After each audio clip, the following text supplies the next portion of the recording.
exciting. Thank you, wow, ari na lang para ma-time. 3 syllables, 7-letter word, starts with letter C and ends with letter T. Yes. One, ballpen. Ikaw unsi ka ba ito? Amo na ni hatag. Ha? Okay? So, ariyo, no? Make or break your business with this word. 3 syllables, 7 letters, starts with the letter C, ends with the letter T, and second letter is O. Dare to fail. No? Ginagawa pa ni Billy Lim, no? Don't be afraid to dare and to fail. Kaya man ang failure niya, accepted na sa business. Hindi talaga nag-una nga nag-negosyo na successful. No? 1 in 3.8 businesses nag-fail din man niya. No? Yeah.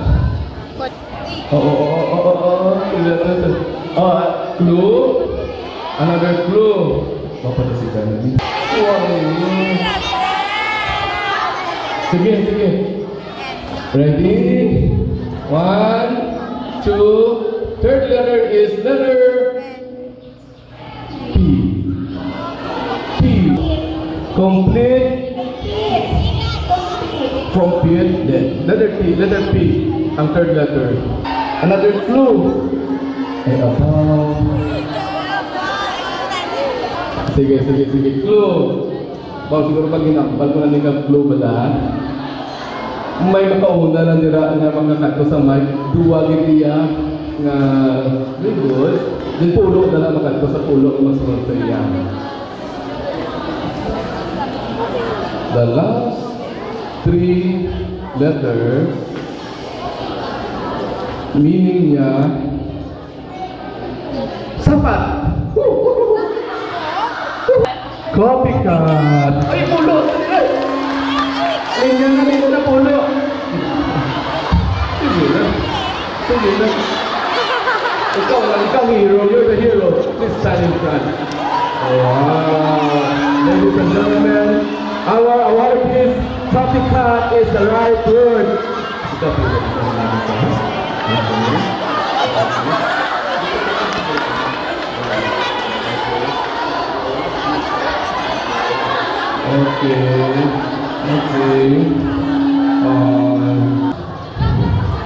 Congratulations to our winner. Sustain the passion, sell, and be a copycat. Anong malidok ni Paul Getty? Ang kanta sa mobile, ang mga manggaranon, bagyan pa sa una. Nga simple lang pala para mamangaranon. Ako, yan anong ikong sekreto, kopyahon ko lang ang ginaubra sa mga manggaranon. Hindi na kailangan ko mag-trial and error. Ina siya, base sa libro ni Hedges, Dark Hedges. Copycat 101.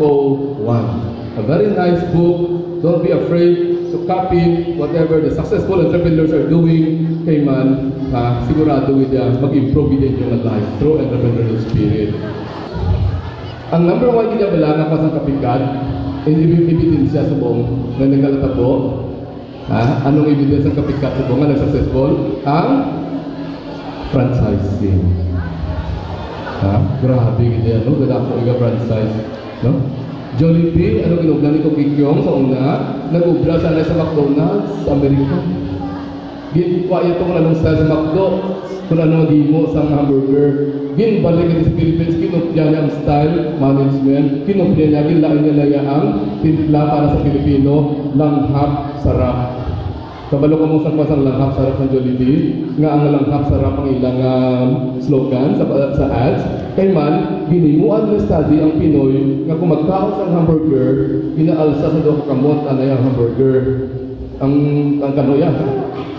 Ang Pinoy duwa kamot, ginaalsa, ginatanaw, simutananay, langhap, sarap, nakuha nila ang emotions ng Pinoy. That's why Jollibee, look at Jollibee now. Ano naman yung Jollibee? For the tune of 3 billion pesos. At that young age, na 30 plus pa lang siya. Billionaire taga-kapis pa. Kung mahimo sa taga-kapis, nga ang hindi kita. Ha? Nagbilin sa 30% na buffer niya para nga sigurado may alam sa kapupaon sa iyang company. How hindi pa mauya sa iba. Sabi pa ako nagasugod pa lang kita sa atong negosyo. No? Buhiin niyo tanan ninyo nga huya. Ha? Be an entrepreneur, be very passionate. Kaya nga ang init sa nilughan, huwag mabuhian, maanlisin niyo, huwag nagtapagatuan, kundi sa ito.